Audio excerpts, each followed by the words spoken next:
아, 축구 좋아하시는 분들이 굉장히 많습니다. 근데 축구 월드컵을 하게 되면은 열광하시는 분들이 굉장히 많은 것 같습니다. 특별히 한국에서 기억나는 게 언젠가 월드컵에 올라가서 4강에 올라간 적이 있습니다. 많은 분들이 이제 기억을 생생하게 하시려 믿습니다. 정말 대한민국 전국이 들썩들썩하게, 네, 정말 놀라는 일이었었죠.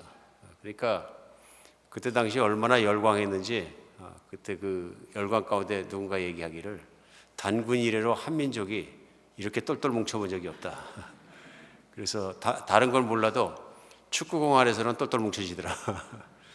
뭐 야당 여당도 없고 그 어떤 파도 없고 한 마음으로 뭉쳤던 게 정말 그것이 아니냐. 전국이 열광했던 거죠. 열광했던 겁니다. 그런 열광하는 속에서 볼을 넣은 선수는 영광을 받는 겁니다. 그렇죠?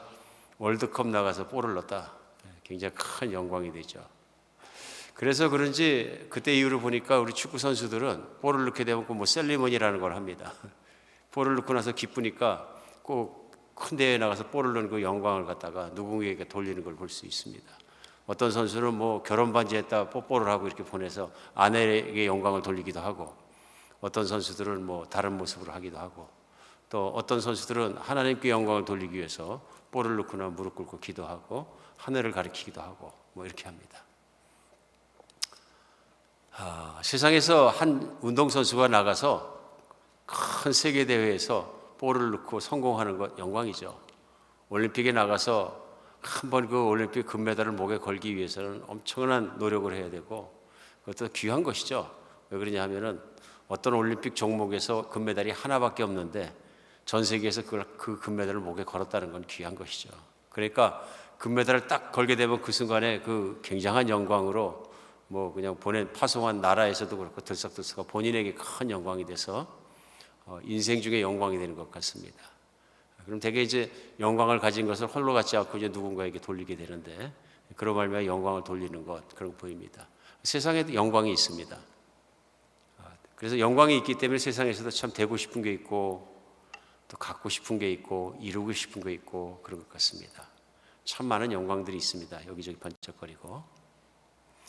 오늘 말씀은 특별히 성경 안에서 예수님의 그 기도하신 내용을 그대로 옮겨놓은 내용입니다. 참 감사한 게 뭐냐면은 예수님께서 어떻게 기도하셨고 무엇을 기도하셨느냐 하는 것이 오늘 여러분과 제가 본문을 내는 요한복음 17장에 보면 다 나옵니다. 그래서 특별히 우리 예수님의 기도 내용이기 때문에 기도 내용을 통해서 우리는 예수님의 마음을 깊이 알 수 있습니다.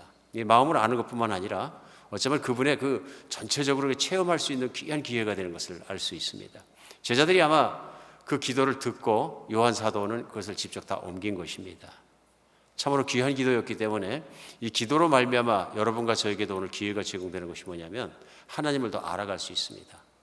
오늘 본문 1절에서 5절까지 요한복음 17장은 시작하자마자 1절부터 예수님 기도한 내용이 이렇게 나옵니다.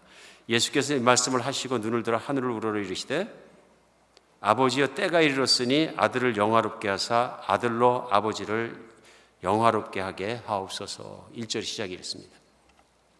아버지의 때가 이르렀으니 이제는 아들을, 예수님이죠, 예수님을 영광스럽게 하여 주옵소서. 영화롭게 하여 주옵소서. glorify, 똑같은 말이죠. 영광스럽게 되게 하여 주옵소서. 그로 말미암아서 아들이 영광스러운 것이 아버지에게도 영광을 돌려주게 하여 주옵소서. 이런 기도입니다. 오늘 기도 중에 첫 번째 시작하면서 가장 중요한 걸 말씀하셨다고 믿어집니다. 아들을 영광스럽게 해 주시옵소서. 아들의 영광으로 말미암아 아버지께서 영광 받으시옵소서. 이런 내용입니다. 오늘 이 기도의 핵심 중에 핵심 중요한 단어가 뭐냐면 영광입니다. 영광. 하나님의 영광. 오늘 기도의 첫 번째 오늘 나오는 예수님의 그 말씀입니다. 오늘 그런데 이 말씀 중에서 나오면서 때가 이르렀다 하는 말씀으로서 시작합니다. 그냥 영광이 아니라 때가 이르렀으니 이제는 아들이 영광 받을 때가 되었습니다. 영광을 받게 하여 주시옵소서. 영화롭게 하여 주시옵소서 하는 기도가 첫 번째입니다. 아마 예수님께서 가장 간절하게 아버지께 기도하기 원하셨고 가장 중요한 것으로 기도하신 내용으로 보아서 또 이 땅에 오셔서 사역하시고 살아가시고 모든 일을 하시면서 가장 중심에 뭐가 있으냐면 바로 하나님의 영광이 있었다 하는 걸 알 수 있습니다. 예수님이 하시는 모든 일, 예수님이 걸어오신 길들은 하나님의 영광을 위해서 한 것이다. 그래서 오늘 핵심적인 게 뭐냐면 예수님이 한 가지를 말씀하신다면 하나님의 영광에 대해서 말씀하실 것이 분명합니다. 오늘 이 말씀 중에서 때가 이르렀으니 하는 말씀이 때가 무슨 때냐 하면은 우리가 알 수 있는 것은 십자가에 못 박혀서 피 흘리고 돌아가시는 때입니다. 십자가에서 못 박혀 돌아가시는 때입니다. 오늘 이 말씀 중에서 우리 생각할 수 있는 것이 무엇이냐면은 어떻게 십자가가 영광이 될 수 있느냐 하는 것입니다.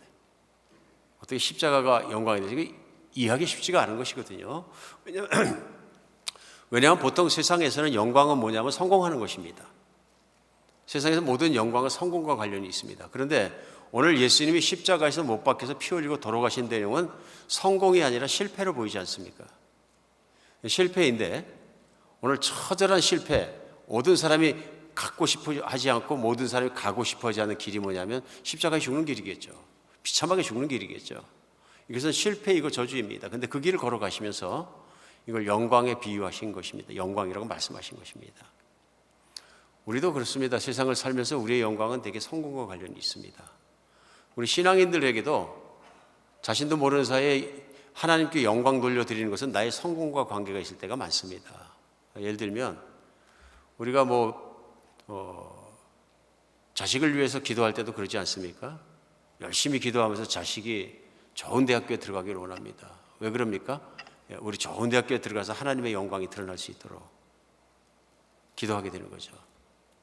또 우리가 가족의 승진을 위해서 또 자신의 승진을 위해서 직장생활을 하면서도 성공하기를, 승진하기를 기도합니다. 내가 승진해서 영광이 드러나도록. 사업도 마찬가지죠. 우리 사업이 번창하고 사업이 잘 돼서 서로 브레싱하면서 그 사업으로 말미암아 하나님께 영광 돌려드릴 수 있도록 우리 이렇게 기도합니다. 근데 문제는 뭐냐 하면요, 실패했어요. 시험에서 떨어지고 진급도 실패하고 사업에도 실패하고 실패했을 때 우리 어떤 생각을 갖게 되느냐 하는 것입니다. 실패하면 당연히 반대 생각, 하나님의 영광을 가렸다 이런 생각을 하게 되는 것 같습니다. 영광을 가렸다. 그래서 한국에 있는 어떤 목사님들은 그런 생각들을 많이 하시는 것 같습니다. 목사님들 편찮으셔도 교회에 아프다고 얘기를 안 하세요. 다 숨기세요. 잘 안 고쳐지는 지병이 있는데도 숨기시고 말씀 안 하세요. 왜 그러냐면 하나님의 영광이 가려질까 봐. 목사면은 기도도 열심히 하고 병도 안 받고 막 그래서 승리하고 영광을 드러내야 되는데 목사님이 아프다고 맨날 이렇게 하시고 병원 다니시고 힘들고 그런 모습을 보이면 이것이 하나님의 영광을 가리겠다 하는 때문에 목사님들은 말씀 안 하신다 그러더라고요. 실패가 영광이 안 된다 그런 얘기입니다. 오늘 근데 말씀 중에서 보면은 예수님께서는 십자가에서 하나님의 아들이심에도 불구하고 사람의 손에 의해서 피 흘리고 비참하게 돌아가신 인생의 처절한 실패, 완전히 실패한 사람이 들어가는 그 길을 가시면서 영광이라 하는 말씀을 하는 것입니다. 그게 영광인 이유를 설명을 하십니다. 기도 중에. 오늘 그래서 2절의 시작은 뭐냐면 그것을 그 십자가가 영광인 이유를 설명해 주신 내용이 아버지께서 아들에게 주신 모든 사람에게 영생을 주게 하시려고 만민을 다스리는 권세를 아들에게 주셨음이로소이다. 오늘 아들이 영광스러운 이유는 뭐냐면은 바로 십자가를 지심으로 말미암아 아버지께서, 하나님 아버지께서 영원한 생명을 주기로 작정한 사람들을 예수님에게 붙여주신 것이다. 예수님에게 주신 것이다. 그래서 더 설명하시는 게 뭐냐면 3절에 영생은 곧 유일하신 참 하나님과 그가 보내신 예수 그리스도를 아는 것이나이다. 오늘 그렇게 기도하십니다. 사람에게 주어지는 영원한 생명, 영생이라는 것은 하나님 아버지와 그 아버지가 보내신 아들 예수 그리스도를 아는 것입니다. 설명합니다.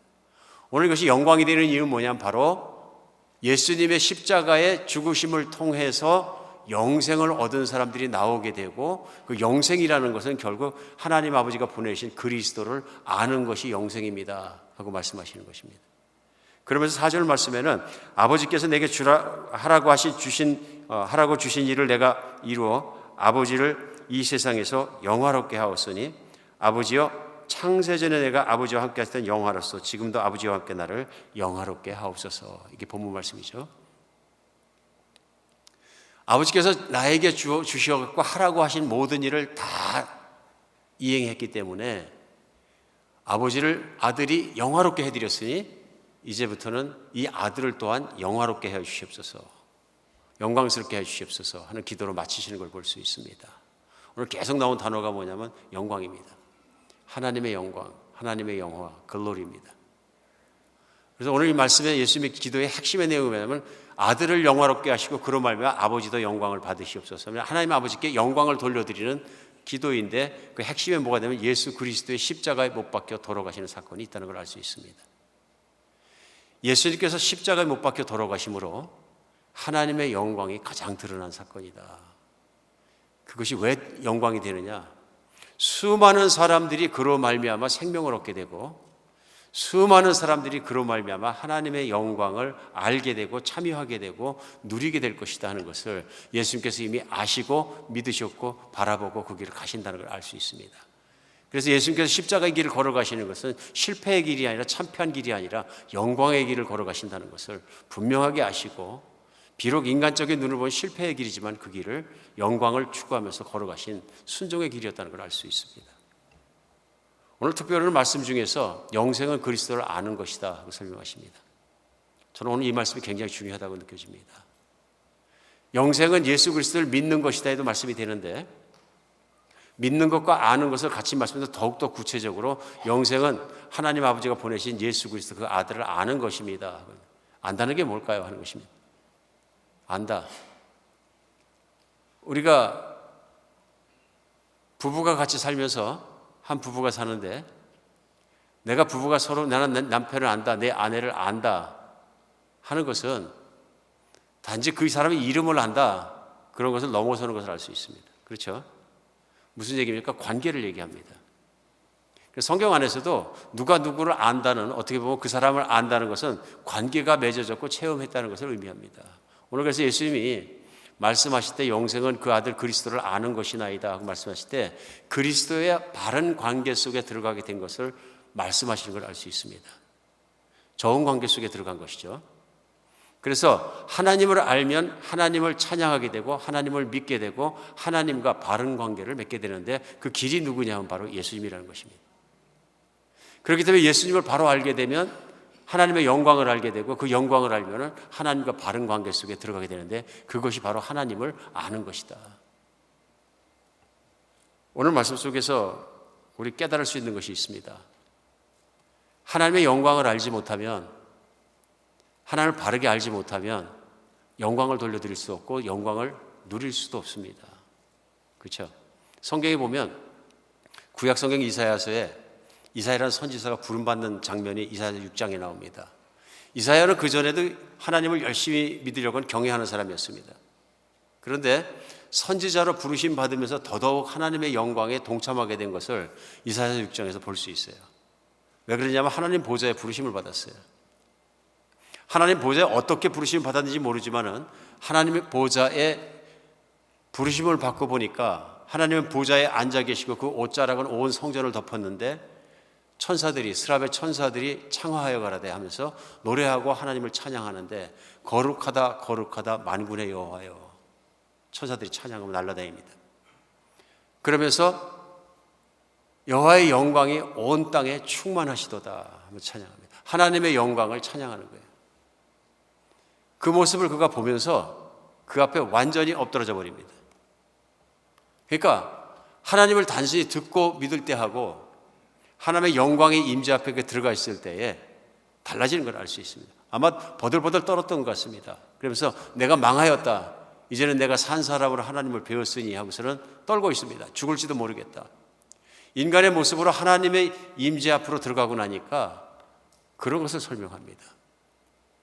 오늘 그런데 이사야라는 선지자가 하나님의 영광 앞에서 달라지는 걸 알 수 있습니다. 무슨 얘기냐면 하나님의 영광을 뵙고 나니까 하나님을 위해서는 무엇이든 할 수 있다는 거예요. 근데 그때 하나님께서 이사야에게 말씀하십니다. 눈 멀고 귀 멀고 알아듣지 못하는 백성들에게 우리를 누굴 보낼고 하고 말씀하십니다. 그때 이사야가 손을 들면서 한 말이 그것이죠. 주여 나를 보내시옵소서. 왜 그렇습니까? 나는 하나님의 영광을 보였고 하나님을 보았기 때문에 나는 무슨 일이든지 할 수 있습니다. 망설이지 않는 걸 볼 수 있습니다. 오늘 여기서 하나님께서 이 선지자를 하나님이 선택받은 백성이었던 이스라엘 사람들에게 보낸 이유는 이것입니다. 눈 멀고 귀가 멀어서 들어도 알지 못하고 보아도 깨닫지 못하기 때문에 그 백성에게 보내가지고 그 백성에게 말씀을 선포하게 하는 것입니다. 오늘 말씀 속에 나타나는 것은 무엇이냐면요, 이스라엘 백성이 하나님의 백성으로 선택을 받았고 모든 약속을 가지고 있음에도 불구하고 살아가는 모습을 보니까 이사야서 1장부터 나오는 모습이 그 모습입니다. 하나님의 영광이 드러나는 삶을 살고 있지 못하다는 것입니다. 하나님의 영광을 알고 영광 속에 살아가고 영광을 누리는 사람이라면 하나님의 백성답게 살고 그 영광이 삶을 통해서 드러나야 되는데, 그들의 삶을 보니까 제사도 지내고 제물도 가져오고 다 하는데 이사야서는 1장 시작하자마자 하나님이 지적하신 내용이 뭐냐면 너희가 하나님의 영광을 가린 것에 대해서 말씀하십니다. 고아나 과부를 도우라 해도 돕지도 않고 이웃을 돕지도 않고 오히려 약한 자에게서 탈취하고 빼앗고 세상 사람들이 하는 모든 악한 일을, 이기적이고 탐욕스러운 일을 이스라엘 백성도 그대로 하고 살아서 하나님의 영광을 돌려드리기보다는 하나님께 부끄러운 모습으로 살아가는 세상 사람과 같은 모습을 보시고 이사야를 보내시기로 결정하신 겁니다. 여기 중요한 것이 있습니다. 하나님의 영광이 무엇이냐 하는 것입니다. 하나님의 영광을 바로 알지 못하면 이스라엘 백성처럼 하나님의 영광 속에 있고 부르심을 받았음에도 불구하고 하나님의 영광이 없는 삶을 살 수 있다. 그리고 하나님의 영광을 누리지도 못할 수 있다 하는 것입니다.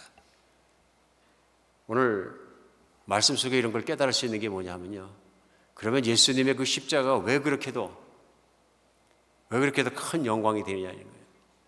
하나님의 영광을 어떻게 볼 수 있습니까? 성경은 여러 가지로 말씀하십니다. 우선 천지 만물의 모든 것을 보면 하나님의 영광이 보인다고 말씀하십니다. 정말 그렇죠? 두 시각이 있습니다. 창조자 하나님께서 세상을 만드시고 모든 걸 운행하신다는 걸 믿고 그 믿음을 가지고 온 세상을 보면 감탄할 수밖에 없습니다. 비치는 햇빛이나 모든 게 예사롭지 않습니다. 부는 바람이나 나무들이나 세상의 강들이나 물들이나 예사로운 것이 아무것도 없습니다. 정말 기가 막히고 감탄할 수밖에 없고 찬양할 수밖에 없거든요. 하나님을 안 믿는 사람이 세상을 보면 뭐만 보입니까? 내가 보고 싶은 것만 보입니다. 내가 좋아하는 하늘이면 감탄하고 내가 좋아하지 않는 하늘이면 그냥 싫어합니다. 그러니까 온 피조물을 보더라도 믿음으로 바라보면 무엇이 보이냐면 하나님의 영광이 보입니다. 어찌 그렇게 광대한지. 여러분 그랜 캐년 가가지고 그 그랜 캐년을 정말 평지같이 생각하고 차를 타고 갈 때는 아무것도 안 보이고 소나무 숲만 보이다가 그랜 캐년에 가서 딱 서는 순간에 다른 세계가 확 열리지 않습니까? 계곡이 확 뚫혀져 있는데 보니까 뭐 광대하잖아요. 그 절벽에 서서 이렇게 보면 참 하나님은 광대하시도다 찬양하고 싶을 만큼의 큰 세계가 열리거든요. 그게 어썸인 거죠. 어썸. 놀라운 거죠. 근데 믿지 않는 눈으로 보면 그냥 좀 그거 괜찮네 하고 자연이 보이고 감탄할 수 있겠지만 하나님을 믿는 사람이 보는 시각과는 다른 얘기죠. 왜 그렇습니까? 자연을 보는 순간 하나님의 영광과 맞닿아 있는 것입니다. 이 크고 놀라운 것을. 하늘의 별도 마찬가지고요. 또 섬세함도 마찬가지죠. 들에 있는 작은 꽃 하나를 보면서도 아무도 쳐다보지 않는 작은 꽃이면 그 작은 꽃 안에 꽃술이 있고 뭐가 있고 정말 오묘하게 만들어진 꽃을 가만히 들여다보고 있으면 안으로 들여다보면 들여다볼수록 신기합니다. 그런 거 느끼셨습니까? 하나님의 영광인 거죠. 역사를 통해서 하나님의 영광을 볼 수 있습니다. 역사가 그냥 연결돼서 내려온 것이 아니라 하나님께서 그 사랑과 모든 걸 드러낼 사람에게 드러내시고 그 믿음의 길을 통해서 왔다는 것을 성경을 통해서 다 읽다 보면은 하나님의 영광이 그걸 통해 드러납니다. 하나님이 얼마나 사람을 참으셨으며 어떻게 사랑하셨으며 하나님의 성품이 어떤 분이시며 얼마나 인자하신 분이시며 얼마나 자비롭고 좋으신 분이시며 그 모든 것이 성경 안에서 그분의 영광이 드러납니다. 만드시고 지으신 능력 싸움에서 일어나지만은 인간과 맺어가시는 관계를 통해서도 하나님의 영광이 드러납니다. 그런데 하나님의 영광이 가장 잘 드러난 것이 어디냐 하면 예수 그리스도의 십자가에 못 박혀 죽으십니다. 사람을 사랑하시는데 얼마나 사랑하시면 그 아들을 보내셔서 피 흘려 죽고 그 죄값을 대신 치르게 하실 만큼 하나님은 사랑받을 자격이 없는 이 땅에 있는 죄인인 사람들을 사랑하셨다는 거예요. 그 사랑은 감탄할 수밖에 없고 하나님의 영광이 드러날 수밖에 없다.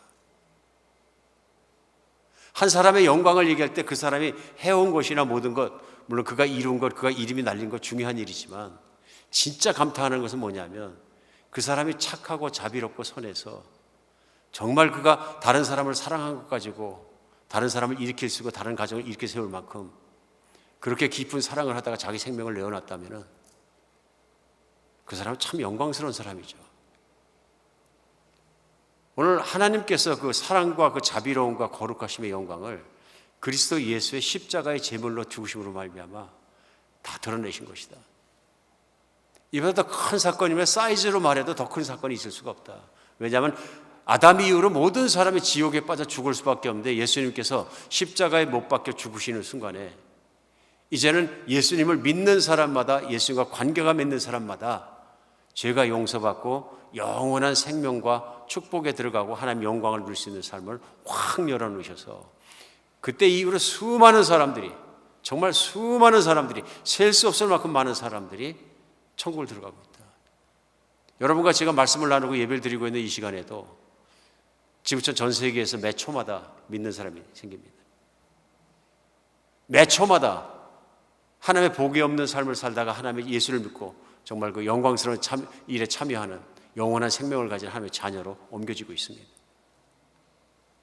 예수님 때문에 되는 것이고 십자가 때문에 되는 것이죠.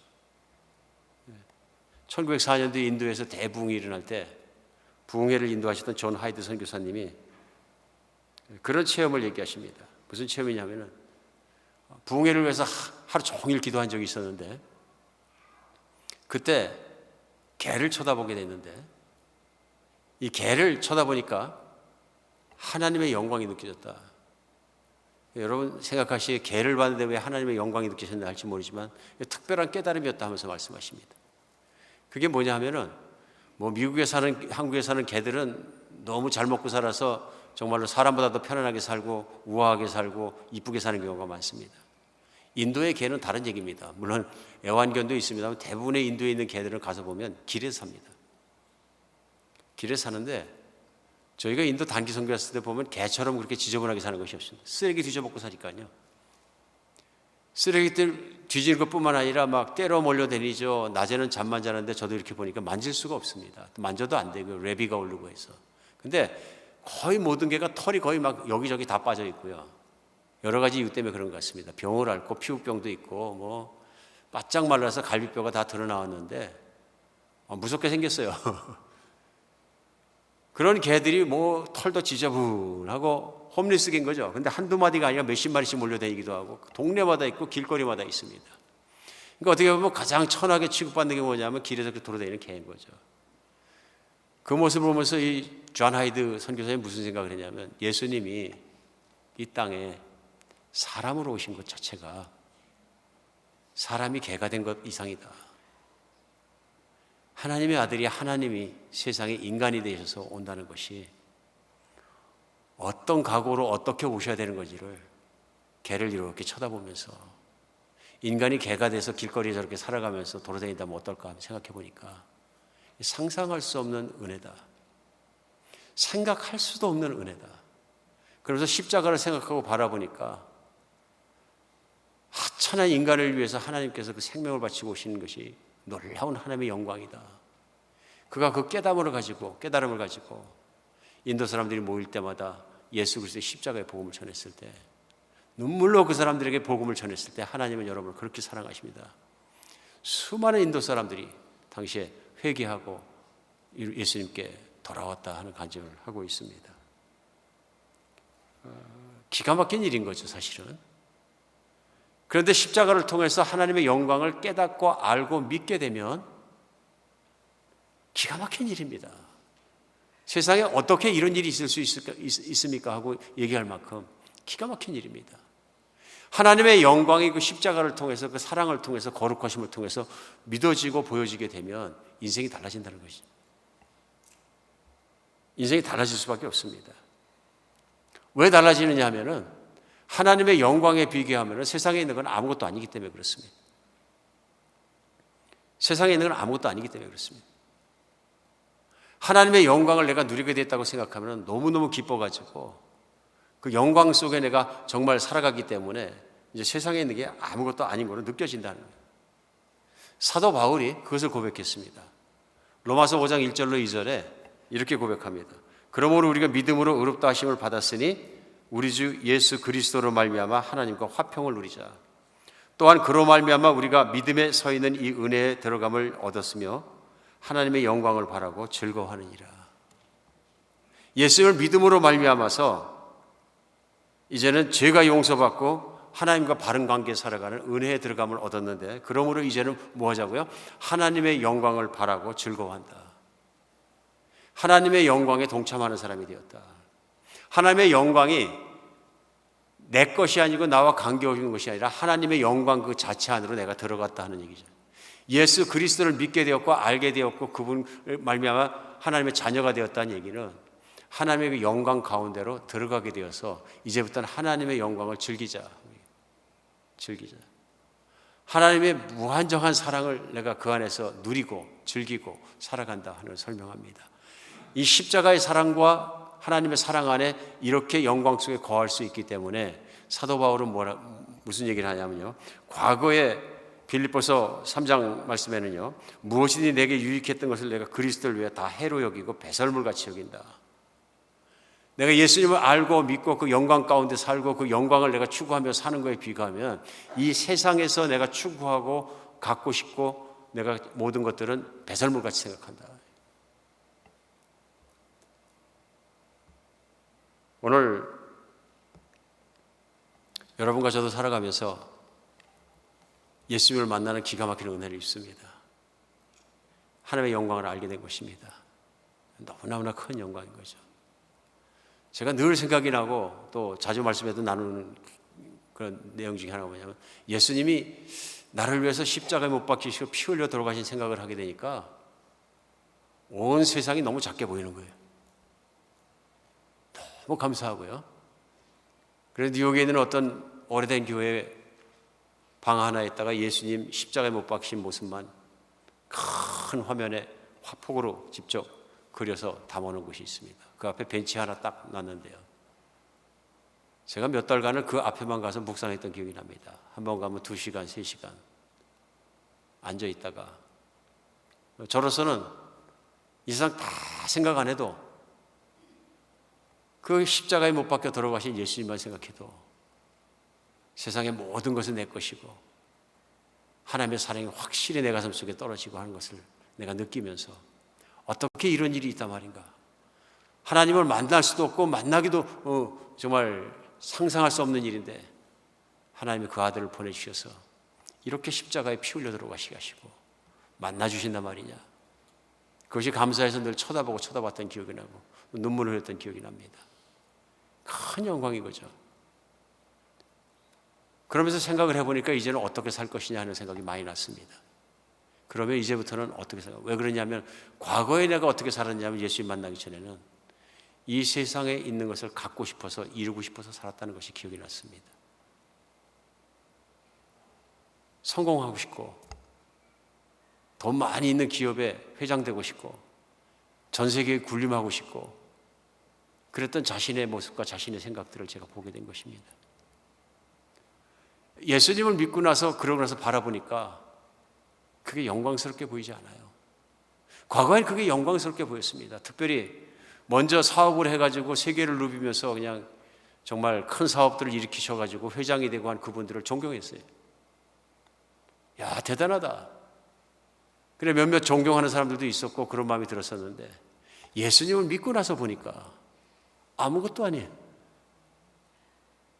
아무것도 아니에요. 저걸 위해서 목숨 바치고 저걸 위해서 뛰고 저걸 위해 모든 걸 희생하고 저걸 위해 뛰어간다는 것 자체가 참 얼마나 어리석은 짓이었던가 하는 생각이 듭니다. 하나도 영광스럽지 않다. 그 영광의 끝이 어떤 것인지 알고 그 영광이 정말 한계가 무엇인지 분명히 알고 예수님을 바라보고 비교를 해보니까 이건 비교할 수 없는 하나님의 영광 가운데 비교할 수 없는 은혜를 내가 입었으니까 이제는 저런 건 추구하지 않겠습니다. 그때 하나님 앞에 기도했던 기억이 납니다.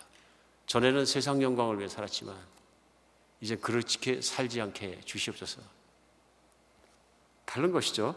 세상에 있는 영광은 잠시 있다 없어지는 것입니다. 바로 그 선택하고 부르셔서 이스라엘 백성에 보냈던 이사야를 선지자를 통해서 하나님 말씀하신 게 무엇이냐면은 바로 인생은 풀이라고 말씀하시라고 전하라 그러신 거예요. 선지자를 통해서 선포하시면서 이사야서 40장에 보면은 40장 5절에 여호와의 영광이 나타나고 모든 육체가 그것을 보리라. 이는 여호와의 입에서 말씀하셨느니라 말씀하시면서요. 4절에 보면 말하는 자의 소리여 이르되 외치라. 대답하되 무엇이라 외치리까 하니까 모든 육체는 풀이여 그의 모든 아름다움은 들의 꽃과 같으니 풀은 마르고 꽃은 시들면 여호와의 기운이 그 위에 부림이라. 이 백성은 실로 풀이로다. 그걸 전하라 그러셨어요. 백성들이 왜 하나님의 영광을 나타내지 못하고 세상 사람들과 같은 삶을 살면서 차라리 하나님께 수치스러운 모습으로 사느냐, 세상 사람들보다 더 거룩하지도 자비롭지도 영광이 나타나지도 않고 모든 모습이 살아가느냐 하는 그 이유를 어디서 보신 거냐면요, 세상 사람들과 똑같이 세상에 있는 영광을 추구하기 때문에 그렇다는 거예요. 한 말씀을 하신 말씀에 세상에 있는 사람들은 다 풀이라. 사람이 아무리 큰 일을 일으켜도 풀 위에 핀 꽃이라. 세월이 지나가면 풀도 시들고 꽃도 시들고 다 없어진다. 하나님 말씀만 영원히 있다. 하나님의 영광을 추구하지 않고 하나님 말씀을 따르지 않는 인생이 어떻게 세상의 영광만 드러내고 하나님의 영광 가리는 삶을 살게 되는가를 이 말씀을 통해서 분명히 드러내고 있습니다. 그런데 우리도 살아가면서 사실은 세상 영광을 위해 살아갈 때가 많습니다. 왜냐하면 세상 영광을 추구하는 걸 특별하게 말씀하지 않고 예수님께서는 노아 시대의 마지막 심판이 나기 직전까지 사람들 살아가는 모습을 단적으로 이렇게 표현하시잖아요.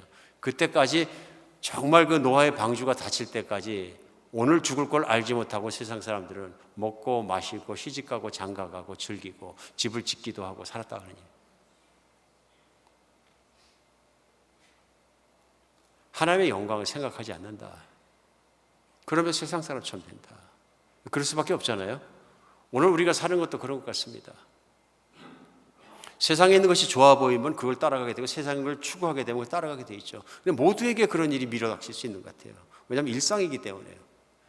예수님은 하나님을 바라보고 추구하지 않고 일상만 바라보고 사는 사람의 결과가 어떤가에 대해서 말씀하십니다. 우리의 일상의 현실이 무엇입니까? 우리 보편적인 일상의 현실은 분명합니다. 집이 우상같이 됩니다.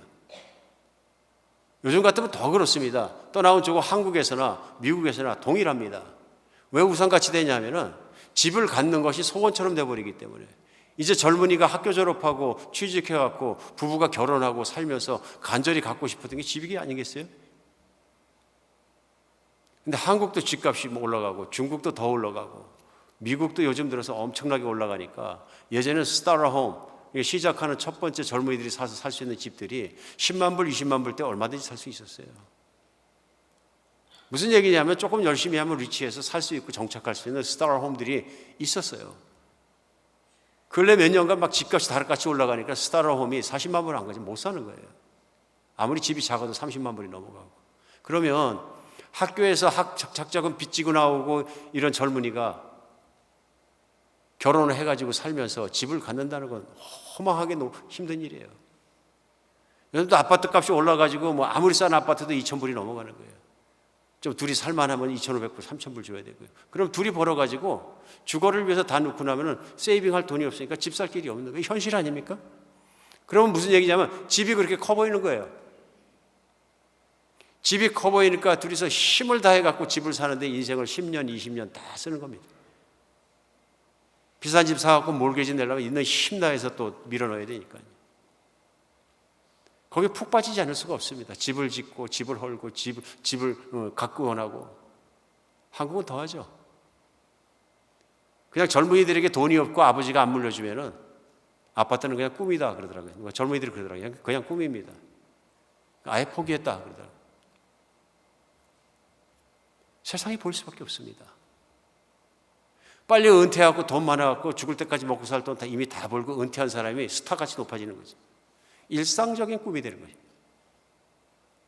저 사람 너무 좋겠다. 어떻게 45살에 저렇게 평생 먹을 걸 벌어가지고 이제는 놀러 다니고 맨날 편안하게 사느냐. 그게 바라는 스타가 되는 거죠. 일상이 얼마나 그런 것이 알 수 있습니다. 그럼 무엇이 가르치냐면요, 세상에 있는 걸 추구하며 살다 보니까 하나님의 영광에 몰입하지 못합니다. 그게 무엇을 위해 사느냐? 열심히 일하고 승진하고 집을 사는데 도움이 되고 집 사고 안정하고 빨리 어떻게 하면 돈을 모아갖고 은퇴하고 이 삶에서 쳇바퀴를 돌아가며 살다 보니까 결국은 어떻게 되느냐 하면 하나님의 영광을 볼 여유조차 없게 됩니다. 심지어는 그리스도인이라고 교회에 있는 교인들조차도 삶의 이런 함정에 빠질 수 있습니다. 세상에 번쩍거리는 걸 자꾸 탐하게 되죠. 세상에 번쩍거리는 걸 탐하면 어떻게 되냐면 하나님이 그 안에 계시기 수가 없는 거예요. 하나님의 영광으로 인생이 채워질 수가 없는 거예요. 오늘 예수님은 아버지의 영광을 위해서라면 자신의 생명을 내려놓고 십자가를 걸어 들어가시는 이 놀라운 헌신을, 영광의 길을 걷는다고 말씀하고 계시거든요. 근데 아버지 뜻대로 못 사는 거죠. 우리 마음에 그것이 하나님의 영광을 모르고 영광을 추구하지 않고 영광을 누리지 않으면 금방 빠지는 게 그런 것 같습니다. 물론 부자는 모두 죄다 그렇게 얘기할 수는 없습니다. 그러나 우리 부자가 되는 걸 사모합니다. 그리고 성공하게 되는 것을 사모합니다. 언젠가 장로님 한 분이 집을 좀 처음 샀으니까 같이 집들이를 하자 그러셔가지고 예배를 드리러 갔었는데 집이 너무 커서 연세가 60 넘으셨으니까 두 분이 사시기에는 뭐 방이 한 6, 7칸 되는 것 같고 너무너무 새로 지은 큰 집이고 그래서 이런 큰 집을 다 뭐 하십니까? 이거 어떻게 하시려고 그러니까 그때 말씀이 기억이 나요. 장로가 되면 이 정도는 돼야지 하나님의 영광 돌리지. 어디 판잣집에 살면은 영광이 되겠습니까? 제가 깜짝 놀랐어요. 지금까지 기억나는 게 많이 놀랐어요, 그때. 이런 컨셉도 있구나. 이런 컨셉도 있구나. 세상에서 성공한다고 꼭 영광이 돌려드리는 건 아닙니다. 하나님의 영광은 그렇게 보여지지 않습니다. 그러니까 심한 분들은 그러잖아요. 하나님 저 로또 맞게 해주시면 제가 11조 반드시 10% 드리고 거기에다가 선교헌금 10% 더 드리겠습니다. 그의 관심이 어디 있는 것 같습니까? 하나님의 영광에 있습니까? 아니면 돈에 있습니까? 농담이지만은 진심처럼 살아가는 경우도 많이 있는 것 같아요. 하나님은 나를 도와주시고 나는 하나님의 영광을 드러내고 서로 좋으면 어떨까요? 그런 마음이 하나님의 영광을 누리며 하나님의 영광으로 내가 만족하지 못하면 가정을 깨지게 합니다. 예를 들어 가정에서 아내가 명품 좋아해. 성공하는 거 좋아하고 크게 보이는 거 좋아해.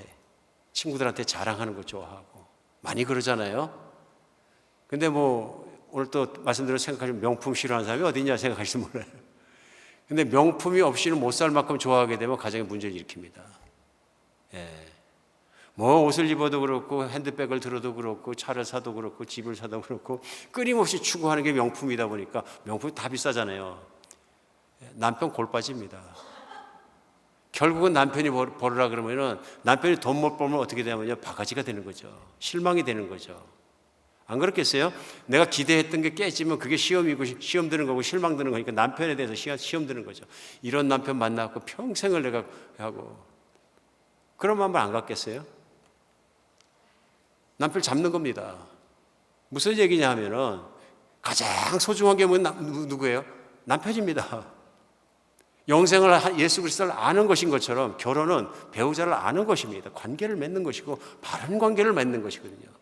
내 뼈 중에 뼈, 살 중에 살이니까 내가 희생해서라도 당신을 행복하게 하고 기쁘게 하는 사랑의 관계를 맺을 때 비로소 부부는 행복해지는 거거든요.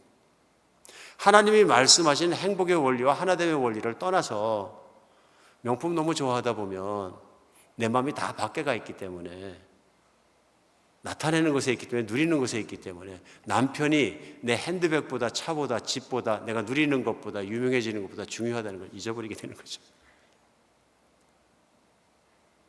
남편 실망시키고 나중에 잘못해서 깨지는 거죠. 남편도 마찬가지 아닙니까? 남편이 세상 살아가면서 인생의 목적이 영예롭게 되는 거예요. 성공하는 것이고 그럼 어떤 결과가 일어납니까? 아내는 남편을 원하고 자식도 남편을 원하고 아버지를 원하고 다 그것이 가장 중요한 것인데 정신이 밖으로 나가버립니다. 가족이 뭐 그냥 잘 생각해서 자족하면 잘 살 수 있는데 불구하고 마음이 이만큼 불어있기 때문에 체류하지 못합니다. 뭘 더 이루어야 되고 더 뒤집어 엎어야 되고 더 만들어야 되고 그러다 보니까 생각은 다른 데가 있습니다. 저는 이거 디테일하게 많이 얘기할 수 있다. 왜냐하면 과거에 제가 그랬거든요. 말은 그렇게 안 하면서 가족보다 내가 하는 사업과 이루어지는 것과 명예와 뭘 내가 되는 것이 더 중요해집니다. 그러니까 흔하게 하는 얘기가 뭐냐면 비즈니스 퍼스트죠. 가족은 라스트예요. 그렇게 되면. 그러면 일을 열심히 해야 되니까 집에 좀 안 들어와도 되고 소홀히 해도 되고 애들 뭐 열심히 안 해도 되고 다 가족들을 위해서 하는 거니까. 근데 사실은 자기 야욕과 명예욕과 세상에 번쩍거리는 걸 찾기 위해서 하는 거죠. 가족 깨집니다. 본질 벗어났기 때문에요.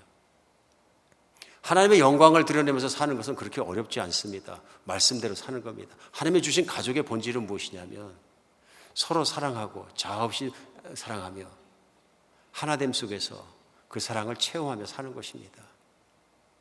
우리는 부자가 된 가정, 뭐가 막 된 가정 보고 막 부러워하면서 그게 좋겠다 막 부럽고 영광스럽고 그렇다면 내가 신앙인인가 돌아봐야 합니다. 우리 다 같이 가난하게 살 수 있다가 아니고요. 하나님께서 하나님을 따르는 사람을 통해서 그 가정을 통해서 보기 원하시는 영광은 성경 안에 따로 있습니다. 여자들도 단정하고 하나님을 잘 경외하고 남편을 잘 공경하고 자녀를 잘 키우고 하나된 가운데 사랑하면서 하나를 이루어 사는 그 모습들이 성경 안에 따로 있습니다. 그러니까 돈이 있어도 없어도 어떤 한계 속에 어떤 환경 속에서도 가족이 움직이지 않고 사랑하고 살아가는 모습을 보면 하나님을 사랑하는 사람, 믿는 사람에게 하나님의 영광이 드러난다 하는 것입니다. 내가 뭘 가지고 있어도 영광이 안 드러날 수도 있다. 마찬가지죠. 내가 인생을 살아가면서 어떤 영광을 추구하냐에 따라서 현저하게 달라집니다. 사업을 해서 성공을 해도 사업의 성공 그 자체가 영광이 못 된다 하는 것입니다. 중요한 것은 그 성경이 어떻게 하나님 말씀을 따르고 하나님의 영광을 드러내느냐 하는 것입니다. 세상 사람들이 사업을 해서 기업을 하는 가장 큰 이유는 최대 경영의 이윤을 추구하는 것입니다. 돈을 버는 것이에요, 한말로. 그러나 세상은 돈을 쓰는 것에 대해서 가르치지 않습니다. 쥐는 것, 갖는 것, 올라가는 것 거기까지죠. 영광이 되지 않습니다. 누가 그리스도인 중에서 돈 많이 벌었다 하나도 영광이 안 됩니다. 뭐 버는 것 자체가 무슨 영광입니까? 그런데 버는 돈을 가지고 자기는 10%만 쓰고 90%를 가지고 하나님의 뜻을 따라서 선하고 자비롭고 정말 사랑하고 베푸는 일을 하면 그거는 영광이 됩니다. 왜 그렇습니까? 하나님의 성품을 나타내거든요. 하나님은 불쌍한 자를 사랑하시고 고아를 돕기 원하시고 사랑하기를 원하시고 성경에 반복 나오는 말씀입니다. 오늘 우리 살아가면서 하나님의 영광을 알고 하나님의 영광을 추구하며 사는 것이 얼마나 중요한 것인지를 깨닫게 됩니다. 하나님의 영광 속에 들어가지 못하면 누구도 하지 못합니다. 그러나 영광 속에 들어가면 할 수 있게 됩니다. 한국에서 조형미술을 전공하신 어떤 분이 미국으로 이민 오셨습니다.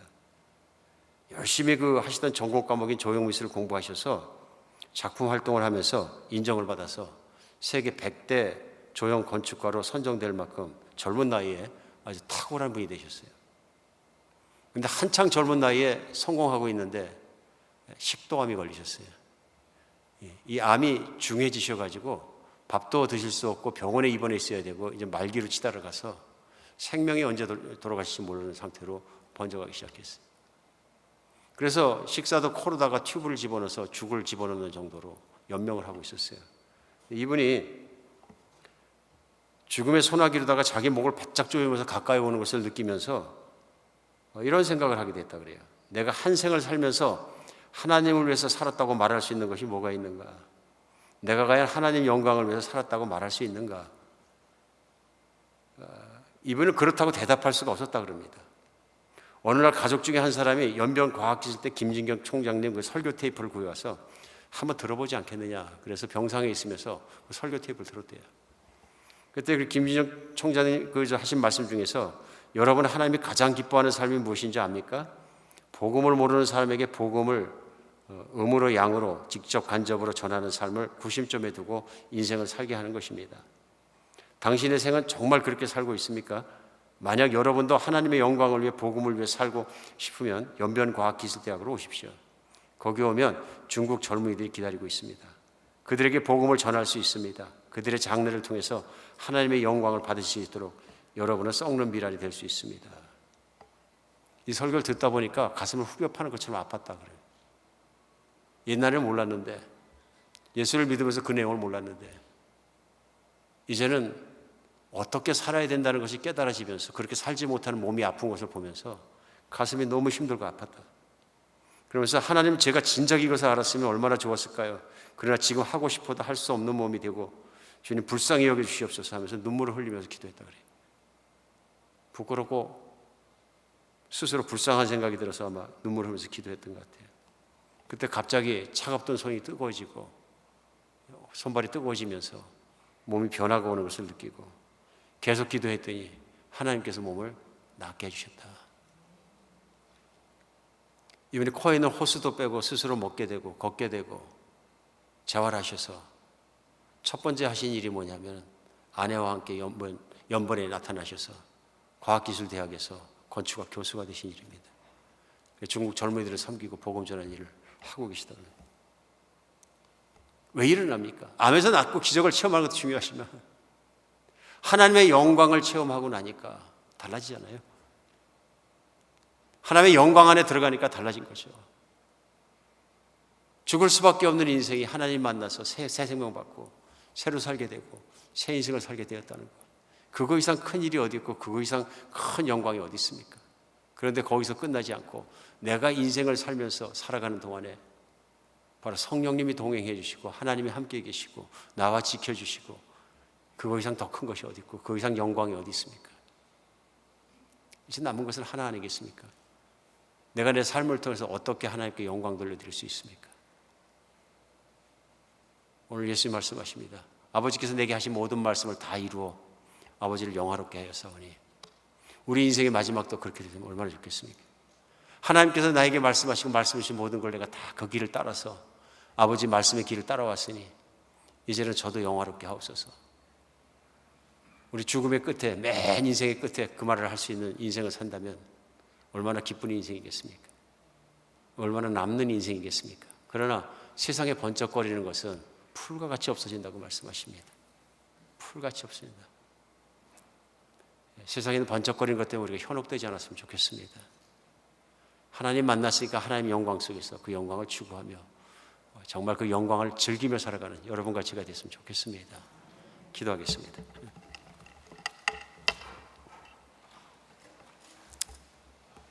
하나님,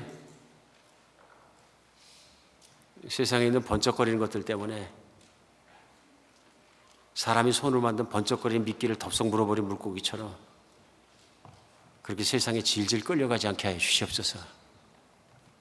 잠시 있다 없어지는 세상의 모든 것에 현혹되어서 그것 때문에 그것을 위하여 그것을 갖고 그것을 위하여 온 인생을 낭비하지 않게 하여 주시옵소서. 오직 하나님의 영광 안에 살아가며 그 영광을 추구하며 하나님 말씀 안에서 그 영광을 누리게 하여 주시옵소서. 우리 주 예수 그리스도의 이름으로 기도합니다.